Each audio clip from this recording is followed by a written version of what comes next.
Back to you. All right, thanks so much, Evan Perez. Let's talk more about this now and what this could mean for the overall investigations. Joining me now is Amber Phillips, political reporter for the Washington Post's political blog, The Fix. Also, Asha Rangappa, Associate Dean at Yale Law School and former FBI Special Agent, and Elise Labott, CNN Global Affairs correspondent. Good to see all of you ladies.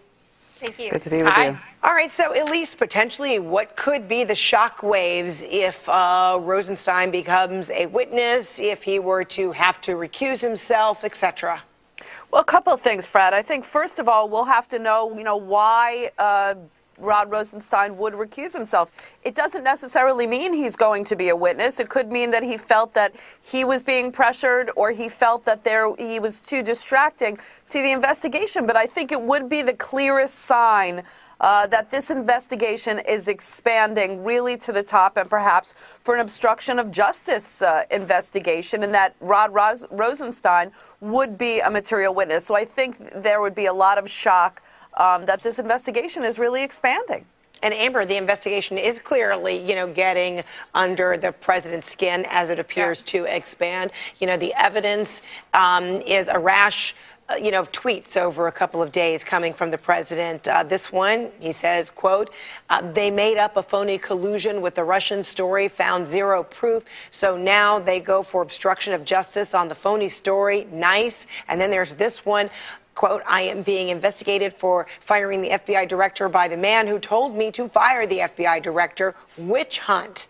So how does the president either, potentially hurt himself with the growing investigation, or how is he helping to perhaps save himself or his reputation? I mean, I think it's one or the other, nothing in between right now. On Monday, a federal court used one of Trump's tweets against him as evidence when they decided to pause his travel ban. So I guarantee you that the Mueller investigation is looking at these tweets as evidence. And, Trump has really had this investigation get under his skin since it was first set up. But what was remarkable about those tweets on Friday is he took it to a whole new level by appearing to assign blame for one of the reasons he's under investigation, firing the FBI director, to the person who set up the investigation, Rosenstein. And if you want to get an investigation off your back, discrediting the person who oversees it is an obvious first step to take. And then, Asha, the former House Speaker, Newt Gingrich, has also, weighed in and he has talked about possible obstruction of justice, that there is nothing to this, even though he was very much, in favor of that kind of investigation with a different administration. But this is what he had to say. Technically, the President of the United States cannot obstruct justice. The President of the United States is the chief executive officer of the United States. If he wants to fire the FBI director, all he's going to do is fire him. So, Asha, is there any truth to that? As a legal matter, there's no truth to that. It's true that the president is head of the executive branch and can make personnel decisions, but he is subject to other parts of the Constitution. Article 2, Section 3 mandates that the president take care that the laws be faithfully executed. So he has a constitutional duty to enforce the laws, and he can't really fire anybody for any reason. He wouldn't be able to fire someone because of race or religion, for example. That would violate the Constitution. So I think Newt Gingrich is being a little disingenuous, and the president is not above the law. That's been pretty well established in the course of our history. Okay. And Amber, the president has added yet another prominent attorney, to his list of attorneys. What does that say? Yeah, it suggests that he is lawyering up, and he's not the only one in the White House. Vice President Mike Pence, my colleagues reported earlier this week, has hired a private lawyer to deal with all this. One of Trump's own personal lawyers, we learned on Friday, has hired a private lawyer.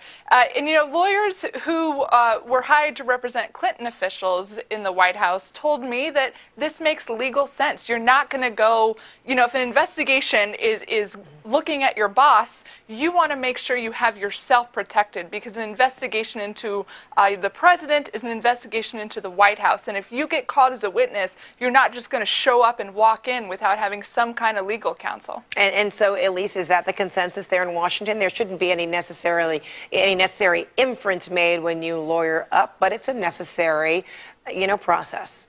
That's right. And I mean, Vice President Mike Pence yesterday, talking to reporters, said, hey, this is very routine. Don't read too much into it. But I think it also shows that these investigations are expanding. They're largely expanding behind closed doors as the president has beefed up his legal team and these others have looked into getting lawyers, his personal attorney, Michael Cohen, Michael Caputo, a former aide. Mueller is also expanding his team of prosecutors. We're talking about hiring some of the country's top legal minds to work on this investigation. The Senate and House investigations are also continuing. You had the head of the Senate Intelligence Committee, Senator Burr, and Mark Warner, the Democratic ranking member, meeting with Mueller this week. So these investigations are expanding, and it seems only natural that as these people are being contacted by the FBI, as perhaps they are getting included in the investigation, that they would want their own outside counsel to advise them. All right, Elise Labott, Amber Phillips, Asha Rangappa, thanks so much, ladies. Appreciate it. Thank you. All right, still ahead.